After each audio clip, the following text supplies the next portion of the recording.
lugar donde hay felicidad, un lugar de adoración, donde Dios nos da libertad, alegría, gozo y bendición.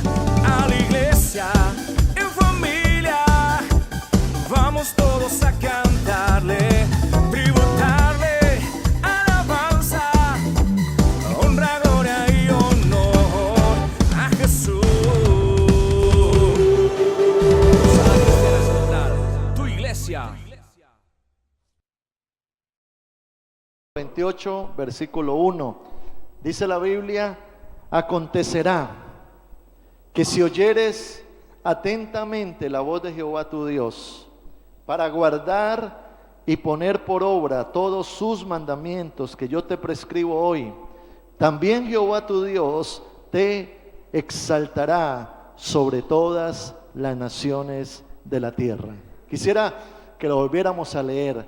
Dice la Biblia: acontecerá que si oyeres atentamente la voz de Jehová tu Dios, para guardar y poner por obra todos sus mandamientos que yo te prescribo hoy, también Jehová tu Dios te exaltará sobre todas las naciones de la tierra. Gloria al Señor. Este texto está escrito en el libro de Deuteronomio, y Deuteronomio es un libro que se escribe cuando el pueblo israelita va a cruzar el río Jordán y va a conquistar la tierra prometida. Yo creo que cada cristiano tenemos una tierra prometida, un Canaán que conquistar, porque cada uno de nosotros, al conocer a Jesucristo y al estudiar la palabra, nos damos cuenta de que Dios es un Dios de promesas, que nos quiere entregar una herencia y que nos promete un futuro en el cual hay muchas cosas por conquistar. Este pueblo israelita venía de estar por 430 años en Egipto en esclavitud.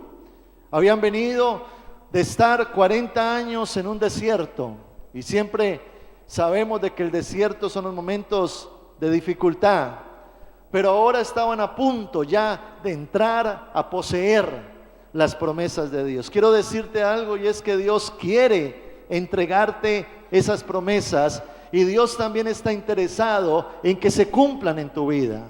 Dios es un Dios de promesas, pero también un Dios de cumplimiento. Dios es un Dios de herencia, pero también es un Dios donde te entrega la herencia. Y ese es el Dios el que tenemos, un Dios en el cual nos quiere llevar de victoria en victoria, de triunfo en triunfo en Cristo Jesús. Por eso dice la Biblia que el justo será como la luz de la aurora, que irá de aumento en aumento, porque usted y yo estamos llamados a ser más que vencedores en aquel que nos llamó. ¿Cuántos dicen amén a eso? Pero Dios condiciona la conquista a algo que en el texto tenemos que aplicar a este tiempo.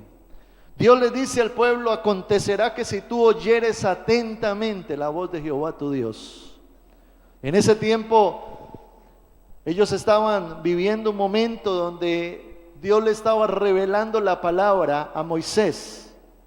Más adelante Moisés escribe los 5 libros del Pentateuco, que son los primeros 5 libros que encontramos en el Antiguo Testamento. Y ellos tenían que tomar esa palabra muy en serio.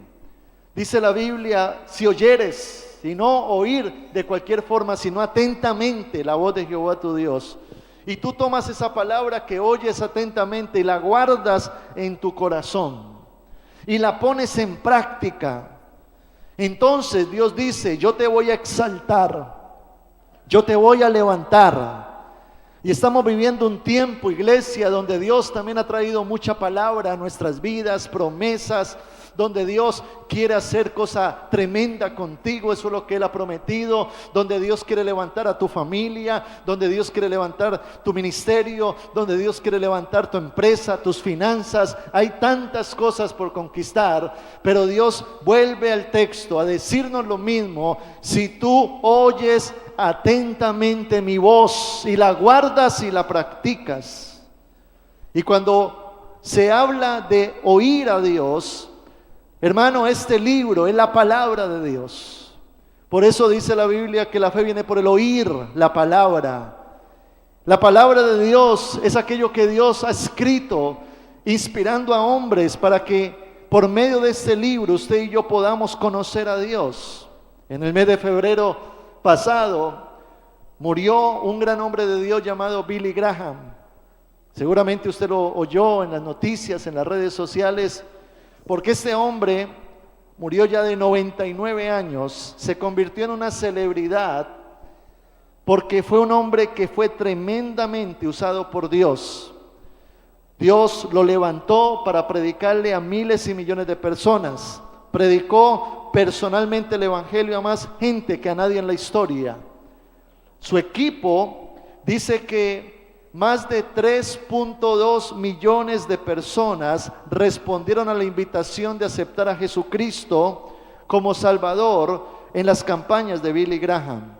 La audiencia de Billy Graham durante toda su vida, incluyendo las emisiones en radio y televisión, superó los 2.200 millones de personas. Lo llamaron el pastor de Estados Unidos. Y unos meses antes, en el mes de noviembre del año pasado, le hicieron una pregunta, ya estando muy anciano, imagínense usted esa edad, él qué podría decirle a la humanidad hoy en día. Y él dejó un mensaje, y mire el mensaje, póngame la siguiente imagen por favor. Él dice: haz a la Biblia tu fuente y autoridad, cítala frecuentemente, deja que su mensaje sea tu mensaje, estúdiala, medita sobre ella, memorízala, confía en sus promesas. La palabra de Dios tiene poder. Gloria al Señor por eso. Por supuesto, el diablo va a querer hacer hasta lo imposible para que usted no lea Biblia. El diablo se la va a querer esconder, va a querer poner en usted desánimo, pereza, falta de comprensión, porque el diablo sabe el poder que habita en este libro cuando usted lo lee y cuando usted estudia la palabra de Dios. Cuando vino Jesucristo, hasta ese momento solo estaba escrito el Antiguo Testamento.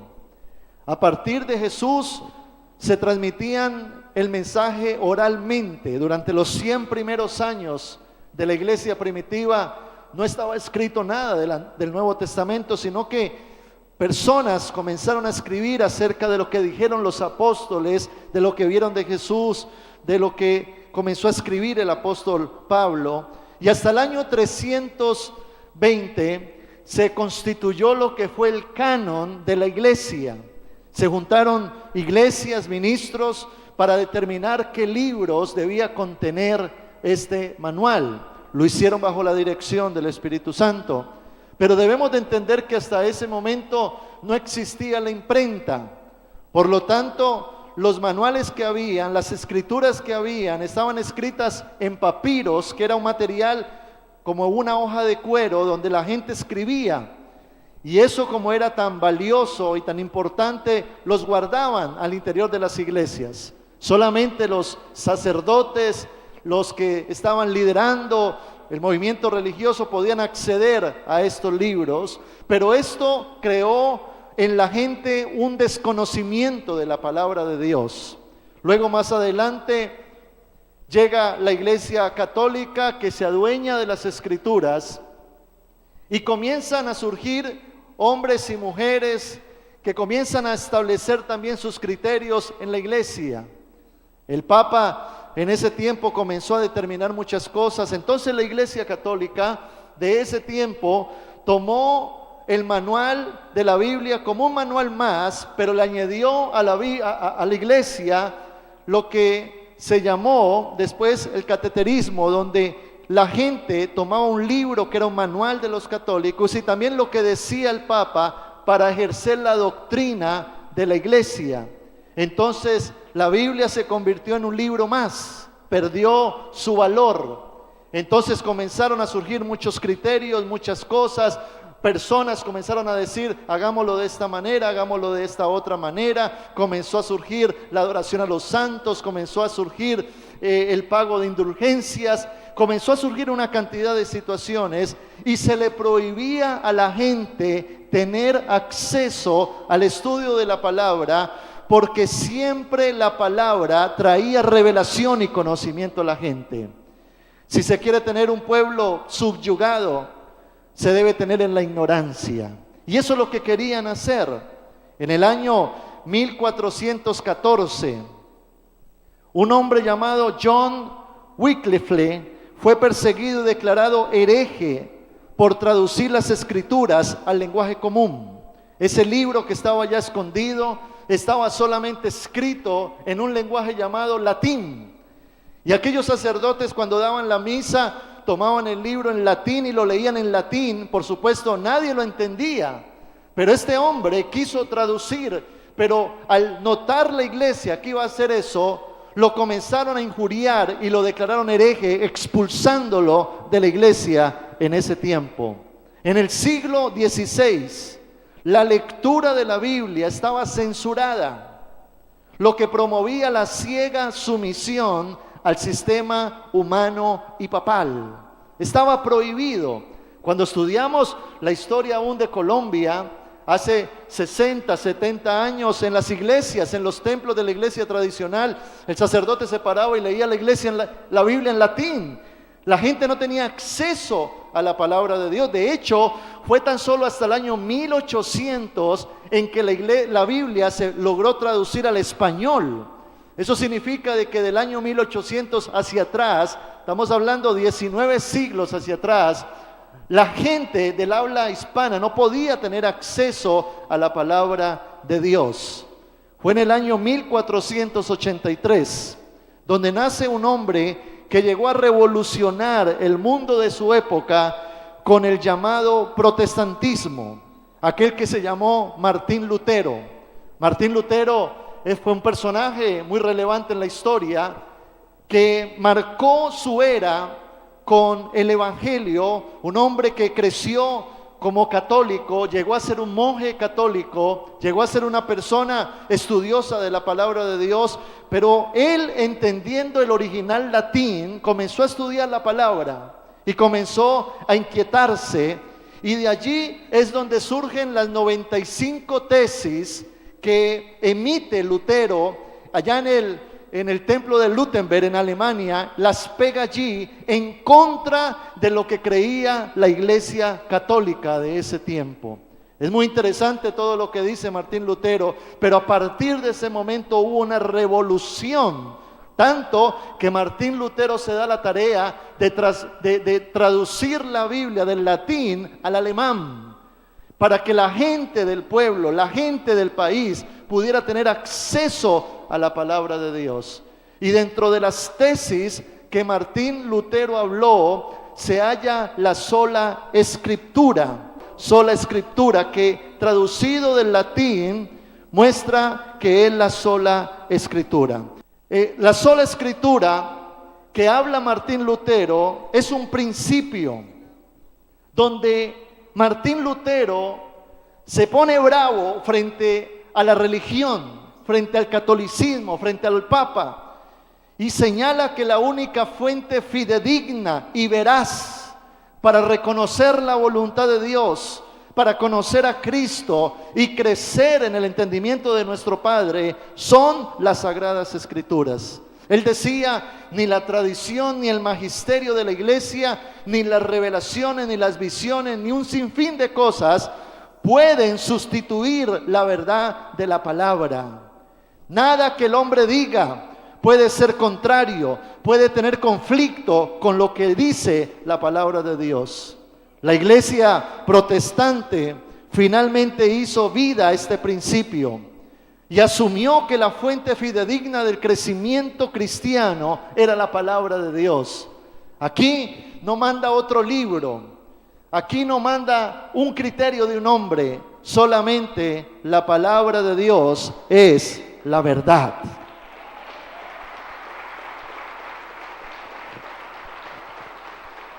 En 2 de Timoteo capítulo 3, versículo 16, dice la Biblia: toda la escritura es inspirada por Dios y útil para enseñar, para redarguir, para corregir, para instruir en justicia. Toda la Escritura es inspirada por Dios. El enemigo ha querido coger este libro y mermarle su valor, su importancia.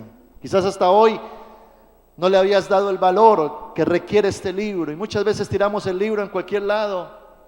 No lo valoramos, entendiendo que aquel que conoce este libro conoce la verdad. Y en ese tiempo de Lutero, aquel que fue el que originó el protestantismo, hoy usted y yo somos protestantes, nos llaman la iglesia protestante. Al principio la iglesia católica nos llamaban los rebeldes, ahora nos llaman los hermanos. Pero le quiero decir algo, la iglesia protestante surgió porque Martín Lutero clavó esas 95 tesis. Luego Zwinglio, Calvino, fueron hombres que comenzaron a propagar esto también en Europa. Y esto tomó tanta fuerza que el mismo Papa, hermano, tenía temor de Lutero, porque esto permeó el gobierno. Hubo un avivamiento en Europa. Muy interesante que usted conozca esa historia. De Europa salieron los misioneros a Norteamérica, y de Norteamérica llegaron a Suramérica. Entonces todo empezó allá, y por eso hoy se nos llama la iglesia protestante. Ahora, ¿cuáles fueron los pensamientos de Lutero frente a la palabra de Dios? Es interesante estudiar estos pensamientos. En el tiempo de Lutero había una manipulación religiosa. En ese tiempo el Papa quiso construir la Basílica de San Pedro, un gran templo, pero no quería usar los recursos ni de la iglesia ni los propios. Entonces instauró algo nuevo para todo el pueblo y se llamaron las indulgencias, donde la gente, para acercarse a Dios, tenía que traer limosnas, ofrendas, dinero, y les decían: cuando la moneda toque el fondo del cofre, usted será perdonado. Si usted quiere orar por alguien que está en el purgatorio y llevárselo al cielo, entonces dé una ofrenda. Si usted quiere pedir perdón por sus pecados, entonces dé una ofrenda. Y comenzaron a hacer las indulgencias que tanto atacó Lutero. Y bueno, una cantidad y un sinnúmero de situaciones que se vivían en ese tiempo en la religiosidad, donde Martín Lutero, siendo católico, protestó. Y mire uno de los pensamientos de Lutero referente a la manipulación religiosa. Esto lo dio en la Dieta de Worms en 1521. Él dijo: ninguna autoridad humana puede imponerse sobre la conciencia del creyente si no puede fundamentarse en las Escrituras. Ninguna autoridad humana puede imponerse sobre la conciencia del creyente si no puede fundamentarse en las Escrituras. Lutero vivía en un tiempo donde mucha gente opinaba, y creo que al igual que hoy hay mucha gente que opina. La verdad es subjetiva. Para alguien algo puede ser bueno, para otro puede ser malo, para otro puede ser neutro, y comenzamos a salir a un mundo donde hay una cantidad de opiniones, y en ese tiempo estaba viviendo Lutero también, opiniones. Hoy en día vivimos lo mismo en Colombia, en nuestra sociedad. Cuando la gente habla de lo bueno, de lo malo, todo el mundo opina de manera diferente, pero mire el concepto que tenía Lutero. Él dijo: en la medida, siguiente por favor, en la medida en que seamos realmente bíblicos, en esa misma medida seremos libres para examinarlo todo a la luz de las Escrituras y de las evidencias. En la medida en que seamos realmente bíblicos, en esa medida seremos libres para examinarlo todo a la luz de las Escrituras y de las evidencias. Lutero vivía inmerso en un ambiente religioso. Nosotros, seguramente muchos acá han salido de un contexto de religiosidad en su familia, de idolatría. Escuchamos conceptos de uno, de otro, pero ¿sabe cuándo usted y yo tenemos la capacidad de examinarlo todo y decir lo que es correcto y lo que es incorrecto, lo que es mentira y lo que es verdad? Cuando usted y yo seamos profundamente bíblicos. Porque la Biblia te transmite la verdad y tú opinas desde la verdad. Y eso fue lo que hizo Lutero. Su total sumisión a la palabra de Dios le hacía una persona libre frente a los concilios y los papas. Ellos podían opinar, ellos podían decir, pero Lutero tenía una frase donde él decía: lo que yo digo nunca va a cambiar, porque lo que yo digo es lo que dice la Biblia. Así es que Lutero estaba fundamentado en lo que es la palabra de Dios. Por supuesto, vinieron muchos ataques del enemigo contra Lutero. A Lutero lo quisieron matar. Lo toma un hombre adinerado y se lo lleva para un lugar y lo esconde, porque él querían matarlo, al igual que muchos otros que quisieron hacer lo mismo. Pero mire lo que escribe Lutero referente a los ataques. Él dice: solo el Evangelio y las Escrituras pueden tener autoridad sobre la conciencia del creyente. Solo el Evangelio y las Escrituras pueden tener autoridad sobre la conciencia del creyente. Y esto sí que necesitamos entenderlo nosotros, porque el enemigo trabaja con pensamientos en nuestra mente, en nuestra conciencia. El enemigo usa dardos que se los va a enviar a usted, dardos de desánimo, de confusión, de mentiras. Y hermano, cuando uno está confundido, uno toma muy malas decisiones. Cuando uno está desanimado, uno se siente derrotado. Cuando vienen pensamientos incorrectos, mentiras del diablo. Pero tenemos que aplicar lo que decía Lutero: solo el Evangelio y las Escrituras van a determinar lo que yo creo, lo que yo pienso, lo que yo determino en mi vida. Por eso la palabra de Dios es viva y eficaz. El justo por la fe vivirá, y la fe viene por el oír la palabra de Dios. Dale un fuerte aplauso al Señor si tú lo crees.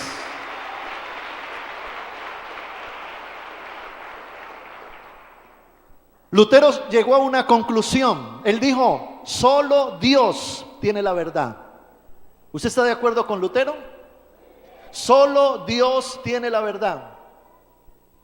Habría mucha gente que cuestionaría eso. Algunos dicen que ya Dios está muerto. Otros dicen que lo que Dios ha dicho es relativo. Pero Lutero decía: solo Dios tiene la verdad. Mira el pensamiento de Lutero. Él escribió: solo Dios mismo es absoluto. Solo su palabra divina puede ostentar autoridad final. Cualquier otro absoluto no es Dios, sino un ídolo. Solo Dios es absoluto. Entonces alguien puede decir: yo creo que esta Biblia es azul. Otro dice: yo creo que es roja. Pero tendríamos que ir a la esencia de la verdad para saber realmente cuál es la verdad. Ese es el gran dilema hoy en día con el tema de los LGBTI, qué es bueno, qué es malo. La adopción de los niños con parejas del mismo sexo es bueno, es malo. La eutanasia en adultos es buena, es mala. En los niños es buena, es mala. Tantas cosas en las cuales nos vemos expuestos, y nosotros tendremos que creer algo. Usted nunca va a ser imparcial, usted siempre va a creer algo. Entonces allí opina uno, opina otro, pero Lutero llegó a una conclusión a la cual todo creyente debe de llegar y entender: solo Dios mismo es absoluto. Solo su palabra divina puede ostentar su autoridad final. ¿Sabe por qué? Porque la palabra de Dios es verdad. Lo que dice este libro es la verdad. Y si usted se vuelve profundo en la verdad, usted va a caminar en la verdad, usted va a pensar la verdad, usted va a hablar la verdad. ¿Y sabe qué hace la verdad? La verdad te libera. Conoceréis la verdad y la verdad os hará libres. La palabra es verdad. Lutero escribió este mensaje: la única fuente fidedigna para conocer a Dios, su voluntad y enseñanza eran las Escrituras. La única fuente fidedigna para conocer a Dios y su voluntad y enseñanza eran las Escrituras. Por eso el libro de Juan, en el capítulo 5, verso 39, dice la palabra: escudriñad las Escrituras, porque a vosotros os parece que en ellas tenéis la vida eterna, y ellas son las que dan testimonio de mí, dice el Señor. Ellas son, este libro es el que da testimonio de mí, dice Dios. Dios, en el momento en que inspiró, sopló su sabiduría, su conocimiento. La Biblia huele a Dios, la Biblia habla de Dios, la Biblia es Dios mismo hablando al hombre.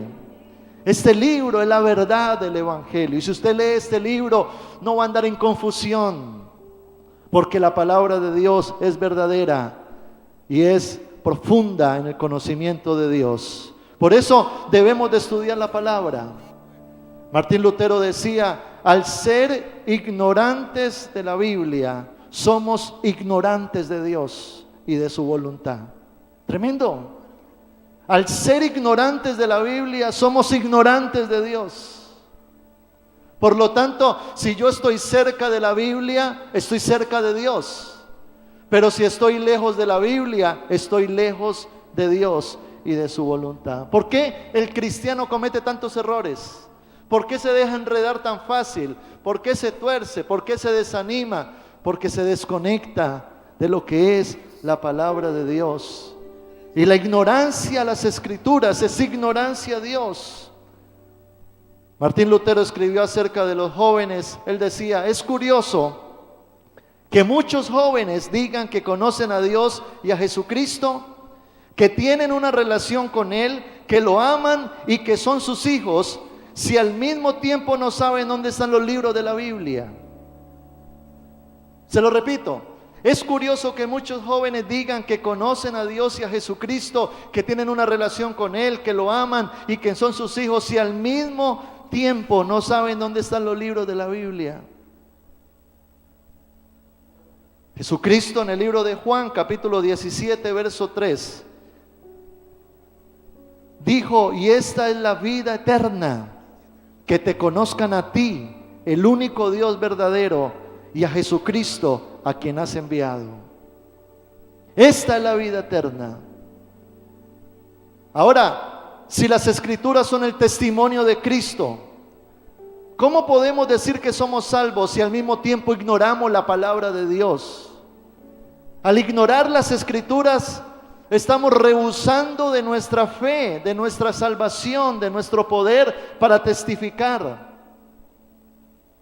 Tristemente, las Escrituras han sido desplazadas por ideas de hombres, por canciones motivacionales, por camisetas que dicen: yo amo al Señor. Pero hay un grave problema allí, porque el cristiano no está llamado a vivir una vida cristiana superficial, por encimita, sino que usted y yo hoy tenemos que valorar que tenemos acceso a este libro. Usted tiene acceso a este libro. Tenemos que dejar de quitar tantos pensamientos humanos. Entonces prendemos la radio y un predicador dice una cosa y ahora quedé confundido. Prendí la televisión y otro dijo otra cosa y quedé más confundido. Me metí a internet y en la red social habla de tal ministerio y quedé más confundido. Leen más el Facebook que la Biblia. ¡Wow! Alguien decía que si usted cogiera la Biblia tanto como coge su celular, seríamos mejores cristianos. Ignorancia bíblica. Debemos buscar a Dios. ¿Cuántos quieren buscar a Dios? Búsquelo por medio de las Escrituras. Mire lo que dice Lutero: no podemos seguir a Cristo mediante ideas artificiosas, sino mediante su testimonio a través de la palabra. No podemos seguir a Cristo mediante ideas artificiosas, sino mediante su testimonio a través de la palabra. Usted puede leer devocionales, usted puede escuchar predicaciones, puede tener un buen libro que alguien escribió, pero nada sustituye el estudio de la palabra de Dios. Nada, nada.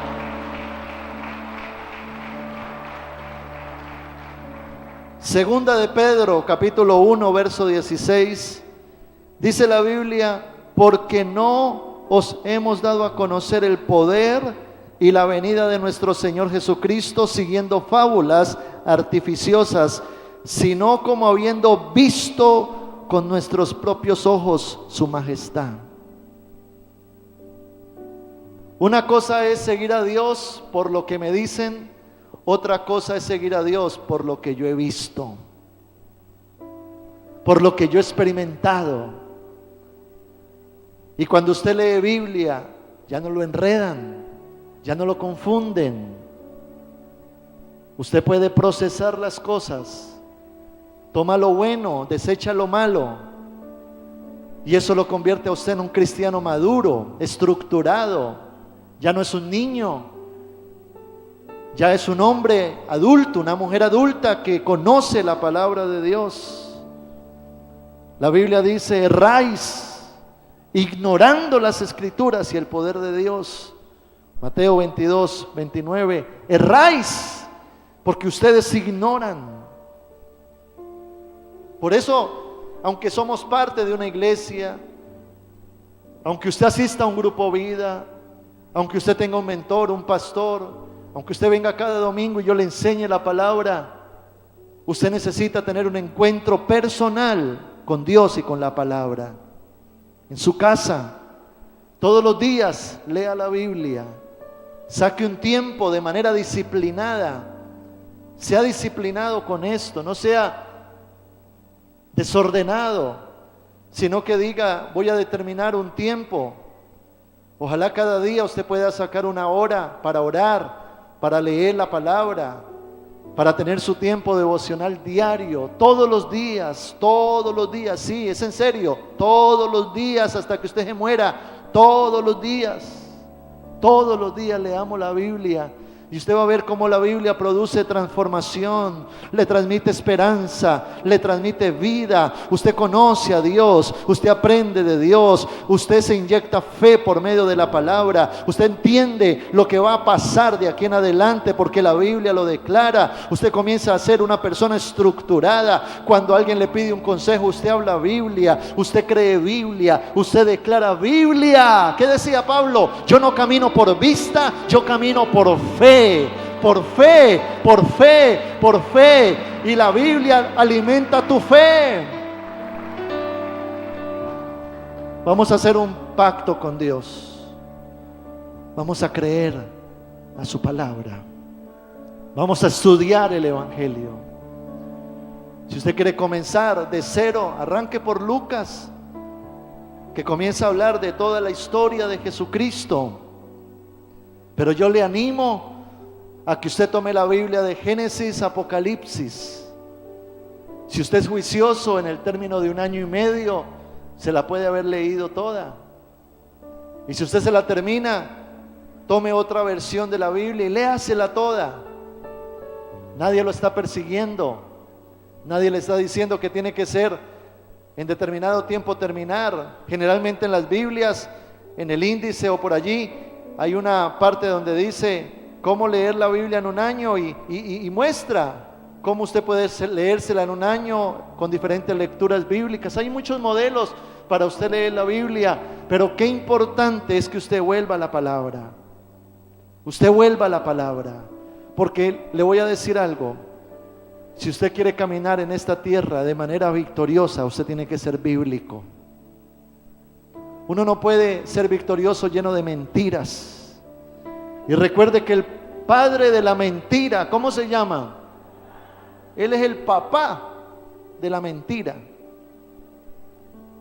Entonces el diablo simboliza la mentira.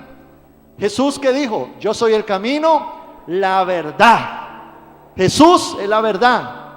El diablo es la mentira. Tú estás en la mitad. Entonces, si usted se acerca a Jesús, está lleno de verdad. Pero si usted se aleja de Jesús, está lleno de mentira. Y el que cree la mentira vive engañado. Y ese sí que es víctima de Satanás. Pero usted y yo tenemos la oportunidad de volver a este libro, un manual de vida, y entender de que en Cristo somos vencedores. ¿Cuántos dicen amén a eso? Un lugar donde hay felicidad, un lugar de adoración, donde Dios nos da libertad, alegría, gozo y bendición.